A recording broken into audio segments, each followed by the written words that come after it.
This is not getting discussed on the mainstream media. Not only are they wrong legally, but the fact that they would do this is outrageous.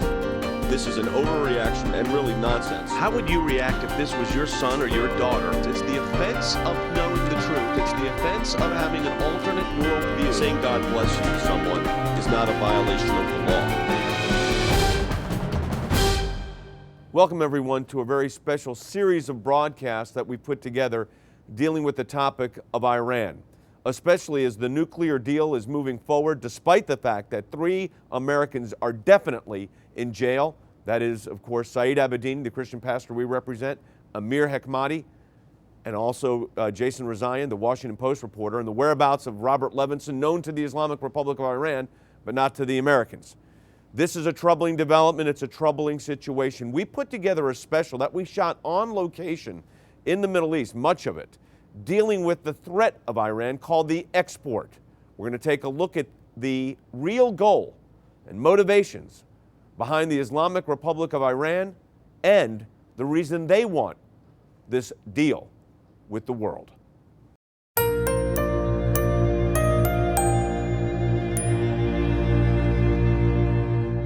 We can create a modern international community that is respectful, that is secure, that is prosperous, that there are not tensions, inevitable tensions, between cultures, which I think is extraordinarily important. That's something that's very important to me. He really wanted this to be a new beginning of the relationship between the United States and the Muslim world. He gave what has now become known as Obama's Cairo Initiative. Perhaps foremost, he wanted me to find a way to reach out to the Muslim world and engage much more with dominantly Muslim nations. We do not consider ourselves a Christian nation or a Jewish nation or a Muslim nation. We consider ourselves a nation of citizens. In Iran today, thousands of demonstrators in various locations kept up their public pressure on the Shah. Khomeini is scheduled to return to Iran Friday after 15 years in exile. It was over 30 years ago that the revolution took place in Iran, led by a cleric named the Ayatollah Khomeini, who had actually been exiled out of Iran under the Shah of Iran's previous regime. Now, the Shah was put in place, and while there were a number of abuses under his regime, there was stability in the region, and radical Islamists did not have a foothold of control of a government. That changed in 1979. When the Ayatollah Khomeini came in and the Shah of Iran was removed from leadership, a major change and shift took place in the region. The region became radical, and it became radical in the context of Islam. And that has shaped not only Iran, but the Middle East, and even in the United States, even today. Now, what this movie is going to do is take a look at radical Islam's conquest, its mentality for control, and the various ways that it is engaging in infiltrating the West. Now, what we've seen so far, you've heard about jihad, lawfare, nuclear programs, and terrorism. But let's break it down. What is jihad? Jihad's the holy war. How do you engage in the holy war? You use the legal system as part of it. Sure, you use airplanes and turn them into bombs and run them into buildings. You use suicide bombers. You try to take over governments. But you also use the legal system, both domestic legal systems in the United States, but international legal systems as well, including the United Nations. And then, of course, there's nuclear programs. The danger of a nuclear threat is significant. It becomes part of the terrorist ploy, but is a ploy with tremendous consequences. The situation in Iran is not that much different than 32 years later as we look at the situation in Egypt. A lot of the issues that have developed over the last several months have revolved around the fact that what role would the Muslim Brotherhood have in a government in Egypt? And the short answer to that is any role for the Muslim Brotherhood starts looking an awful lot like Ayatollah Khomeini revisited. Now, I had the chance to sit down with someone who has been to the region in the Middle East many, many times. That is Lieutenant Colonel Oliver North. Let me ask you first your sense when you talk about radical Islam, how significant is the conflict with radical Islam and its impact it's having not only in the region, but around the globe? Jay, it's existential for us. Radical Islam intends that all of us live under Sharia law. They are willing, and not just willing, but intend to die to make it happen. course, there's no greater honor than to kill an infidel in the process of getting killed yourself. And so if you look at what we've been up against, not really since 2001, actually going back to 1979, when the Ayatollah Khomeini goes back to Qom from Paris and begins to organize not the Iranian Revolution, but the Islamic Revolution. Ayatollah Khomeini left Tehran and moved to Qom, which is Iran's holy city, where he lived until the Shah deported him 15 years ago and may now wish he hadn't. He said as he went he would keep control of the country, as he put it, for the 1 or 2 years he has left to live. Ayatollah Khomeini returned to the Shah's least favorite city, Qom, where religious opposition to the Shah began. Everybody looked at it, and I confess to being part of the Reagan administration 1981 onwards. We looked at it, look, it's just 10% of Islam. We don't have to worry about this. Khomeini was forced to leave Qom 15 years ago after the Shah's troops killed hundreds of people in an unsuccessful purge of dissidents. But Khomeini indicated he will maintain control and direction of the government because he believes there should be no separation of church and state. And Khomeini said he does not want a democratic republic. He wants an Islamic republic. It has become a global threat. It's a threat right here in the United States of America. And it's growing. It's growing in large part because we have a commander-in-chief, head of state, chief executive, who refuses to name the enemy. The enemy is radical Islam. President of the United States goes to the University of Cairo. He says that America, although there's a lot of Christians, we're not a Christian nation. We're not a Jewish nation. He says we're a nation of principles, which is a non-statement. Then you look at the fact, what you just said, that in 1948, our leadership, the government, and others in the world understood that there was this spiritual bond, if you will. Now we have this complete shift in relationship. You've got an Iranian threat that most of us believe is real, but you've been there more than most people. You know the people involved, you know the military, you've reviewed the documents, you've seen the evidence, you've been there firsthand. How serious is the Iranian Islamic threat to world stability? It will change the world as we know it today if the Iranians, and I believe that they're headed in this direction, put on the end of one of those North Korean provided missiles anything that looks like a warhead. And the Iranians are building not only the warheads, they have the means of delivering it, and I'm telling you, target number one is Israel. The Israelis cannot abide that. It is truly an existential threat. We've got a lot more to discuss about this issue, but I want to encourage you to do something right now. We need to take direct action. There's 3 things we need to do. We need to say no to the deal with Iran, no matter what the president vetoes or does not veto. We need to let world opinion know it's no to the deal in Iran, number 1. Number 2, we need to stop funding our enemies. Jihadists do not need to be getting U.S. money. That includes Iran, by the way. And also, we need to protect Christians, especially in Iraq, in Syria, now in Libya, where ISIS is growing. Go to aclj.org or call us at 1-877-989-2255. I want you to go with me to Washington, D.C., to Geneva, to the UN, to New York City.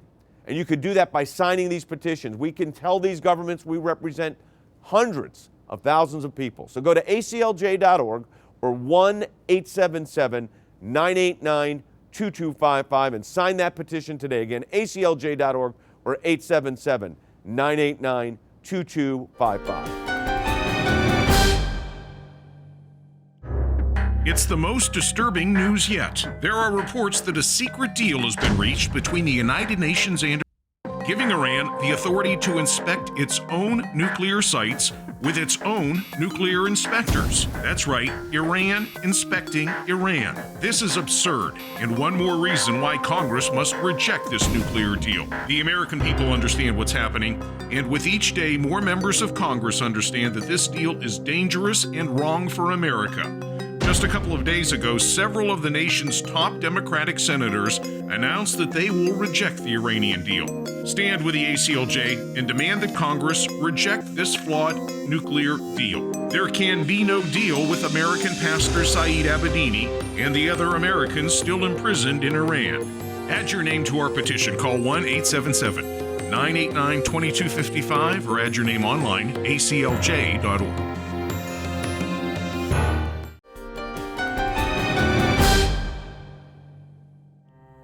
As a lawyer, I like to deal with evidence, and part of that evidence is to actually take you to the region where the conflict is developing.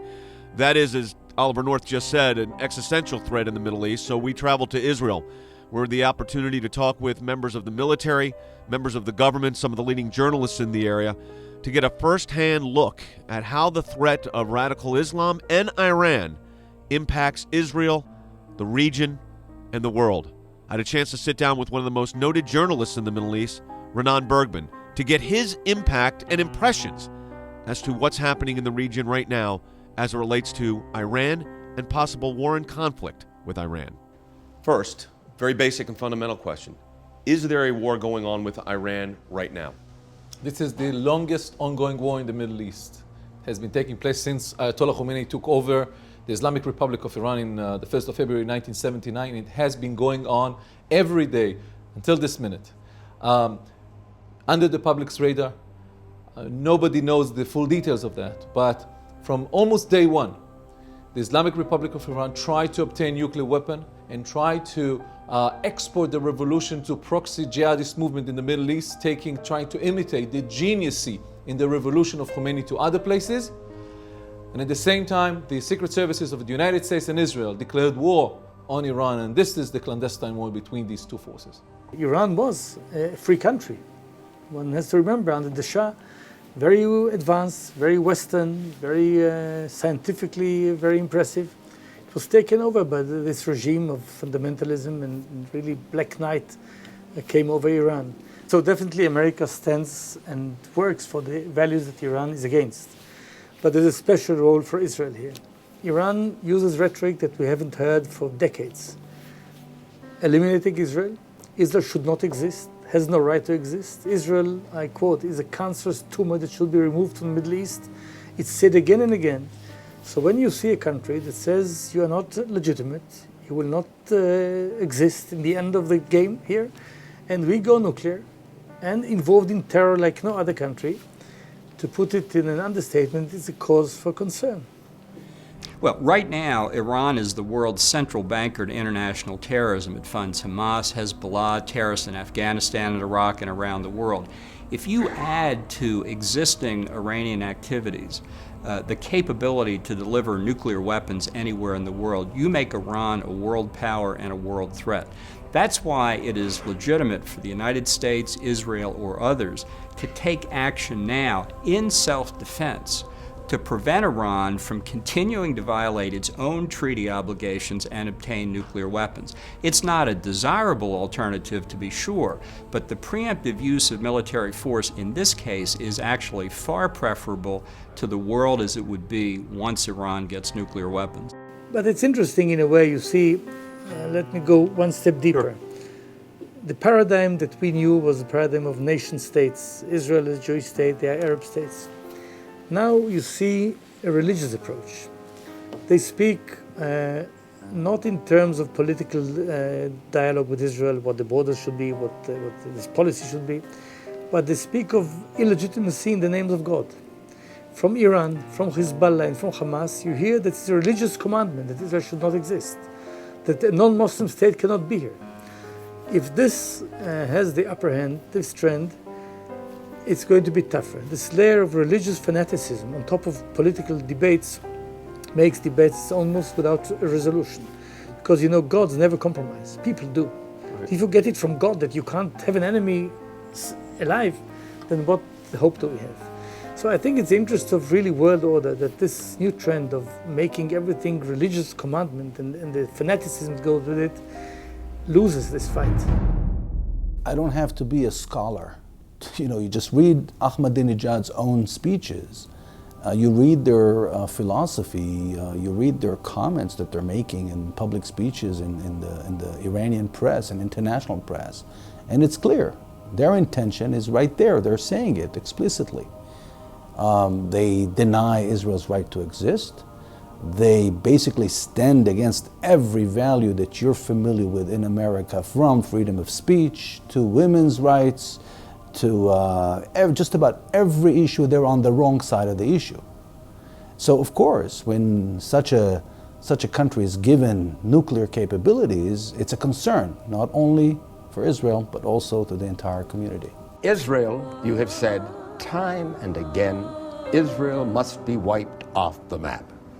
Please explain why. I think that the Israeli government is a fabricated government. این رژیم منحوس پرچم شیطان است، پرچم شیطان بزرگ است و صرفاً مجری دستورات آمریکا و انگلیس جنایتکار است و همه اونها با پلاکارد و مشت‌های گره کرده فریاد میزنند مرگ بر اسرائیل. The statements that they make, that comes out of Ahmadinejad, which is approved by the Ayatollahs, if not written by the Ayatollahs, about Israel being a cancer that needs to be removed, Hamas saying this, and Israel needs to be destroyed. Is there any doubt in your mind that when they say that Israel should be wiped out, that they mean it? I don't have the luxury not to believe it. It was a mistake that we made in our history where we thought, yeah, they only say, they don't mean it. How can they really do this thing like this? Can they really eliminate the people? Can they destroy people? Can they build extermination camps? Well, we don't take things easily anymore. I think Ahmadinejad, I've often said, is one of the greatest Israeli assets we could ever have thought of, because he is so clear in what he is saying and he is so offensive in what he's saying that we don't have to explain to the world at large what it is the Iranians are about. We don't have to explain to the world what the Iranian threat is. We don't have to explain to the world what basic anti-Semitism is, the hatred of the other religion. I think this is so clear for what he's been saying. He says it better than anybody else. And I think that if we hadn't had him there, we should have made every effort to get him elected in order that he should represent Iran as it is. We still don't get what jihad is. Jihad, whether it is done through violence or whether it's done by stealthier measures, is always and everywhere about Sharia. It's about the implementation of Sharia, the spread of Sharia, and the defense of Sharia. Sharia is the Islamic legal and political framework. We would like to think of Islam as just another religion, just a set of religious principles that's separate from our secular societal life. It's anything but. It's a full-service, comprehensive, political, social, and economic system, a military system, that happens to have some spiritual elements. But its ambitions are actually authoritarian in the sense that you have a central Islamic state that controls everything. And it's totalitarian in the sense that it really does want to control everything. Is it geopolitical in scope? Yes, absolutely. Every aspect of life. The threat to us is much bigger and broader than just terrorism. And it's really a march through our institutions, whether it's our political institutions, the law, our whole society. There is a law in Sharia that says it's obligatory for a Muslim to lie if the purpose is obligatory. So if your purpose is It authorizes, under Sharia law, the ability to lie to get the end mean. It doesn't authorize it. It obliges you to lie. You must lie if your purpose is to promote Islam. And this is called taqiyya? It's called taqiyya, but it's more than that. It becomes automatic in our character as Muslims to defend Islam. The reputation of Islam, its ability to grow is the most important thing. Islam is always looking at growth in numbers. And the key thing about Sharia, which makes it even worse than if you leave it in the hands of government, is that any Muslim who recognizes that a person has committed apostasy, which means just leaving the religion. Just leaving the religion. You will be forgiven if you kill them. An apostate Muslim is worse than an infidel. They can tolerate a Christian or a Jew as the people of the book, or barely. Right. But even if they can tolerate those, they must never tolerate an apostate, somebody who turned his back on Islam. He is as good, or she is as good as dead, and they'll rather kill them than see them embracing the Christian faith. We've got a lot more to discuss about this issue, but I want to encourage you to do something right now. Go to aclj.org or 1-877-989-2255 and sign that petition today. Again, aclj.org or 877-989-2255. 888-989-2255.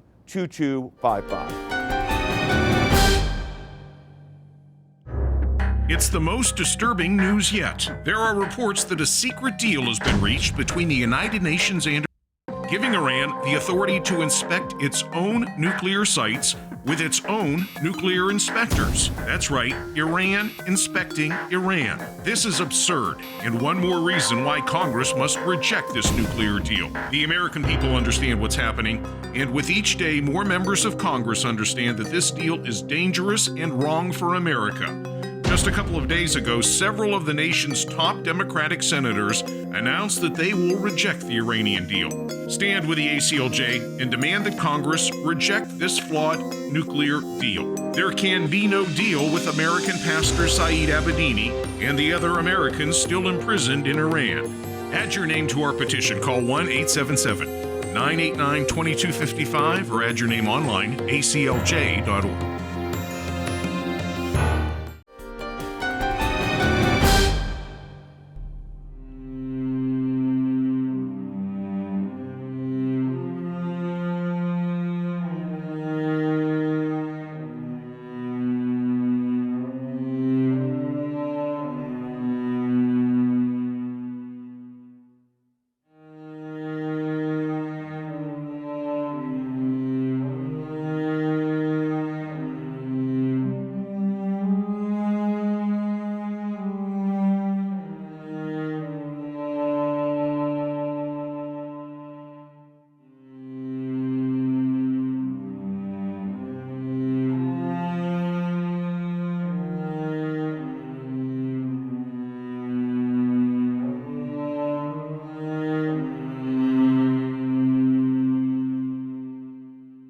Literally, the voice barked out of the cockpit saying, General Ashcroft, call the command center.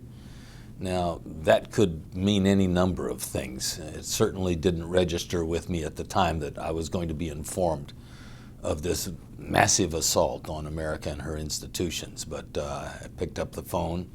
The command center began to relate to me the details which were unfolding at the time. My job was to go to the command post and work with and for the incident commander, in support of the incident commander, who was the fire chief. So I got down there into the lobby after the first plane came in, and as I got into the lobby, I saw my best friend, Terry Hatton, who was the captain of Rescue 1, and he told me, he said, T, come here.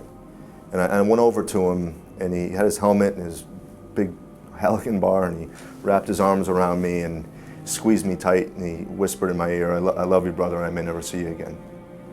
And he went in the stairwell, and he went up, so he made it up to the 83rd floor, where they got trapped, and eventually the tower collapsed and killed him. Well, they told me that there had been these planes that crashed into the Twin Towers. They told me that it appeared that this was not accidental, that there was a lot of uncertainty, and that there were other things that were still unfolding. I turned to the individuals in the plane with me, and I said the world will never be the same. In one sense, though, what has me really concerned right now, Tim, is we're approaching a decade since this happened. And people, the brilliance of America is we're resilient, we come back. Part of that, though, is you can't forget what this was like. So I want you to share with us the emotion. You talked about your friend. When the initial plane hit, did you anticipate, what was the anticipation of the devastation at that point? And of course, no one anticipated a second plane. I guess everybody was wondering what would happen. But what was the sense for those of you on the ground? We were so close to the building that it was very hard to crane your neck and get any idea or perspective of whether it was a small plane or whether it was a jetliner. So we didn't know. We just knew that we had a major disaster on our hands. We operated as we normally did. You become a little bit robotic initially, even with the bodies crashing down around you. It is our job to do the very best we can to save as many people as we can. And if we fail at that mission, then people die. But I will, when Terry said that to me, when he whispered that in my ear. As he was walking up. As he was going in up the stair to his death, it started to sink in more with me. He was more of a visionary than most people. When the second plane hit, At that point we knew we were under attack. Everybody knew. And I want everyone that's watching this to remember that moment. It's a very important moment. I was ordered to go with Chief Burns, Assistant Chief in the Fire Department, over into the lobby of Tower 2 and establish a command post there. As we were hustling over there, now this is a salty old Irish fire chief, 40 years in the New York City Fire Department, seen everything. And I said, Chief, what do you need from me? What can I do? And he looked at me and said, Tim, there's nothing you and I can do. He said, I've ordered a 5th alarm for this building, and it's going to take him a while to get here. He said, do your best. And he said, he paused a moment, he looked back at me, and he said, Tim, we're at war. You know that, right? And I said, Chief, I know. And America knew at that moment that we were at war. And for anyone to deny that is treasonous. So eventually the president gets back to Washington pretty quickly, really. He's there the next day. He's back. You meet. Obviously, you're the Attorney General of the United States. What does he tell you? Well, he looked in my direction at one moment and he said, never let this happen again. That's pretty clear. It wasn't sort of, hey, boys, we ought to give this a good try. We ought to do our best. It was just, clarity is an important aspect of leadership, and it said, just don't let this happen again. Well, this concludes episode 1 of a 3-part series on Iran. Obviously, we're on location in Israel, and we're going to be in other parts of the world, including New York City, in upcoming episodes. But let me tell you this, folks, the situation with Iran is serious. We did this investigative, in-depth piece on Iran, exporting the revolution, which is exactly what the Iranians are doing right now, and unfortunately our administration is going along with it. And I think this is a very dangerous time for the Middle East, and especially for our ally Israel. Go to aclj.org or 1-877-989-2255 and sign that petition today. Again, aclj.org or 877-989-2255. We're going to have more on it next week on the broadcast. You're going to want to watch it.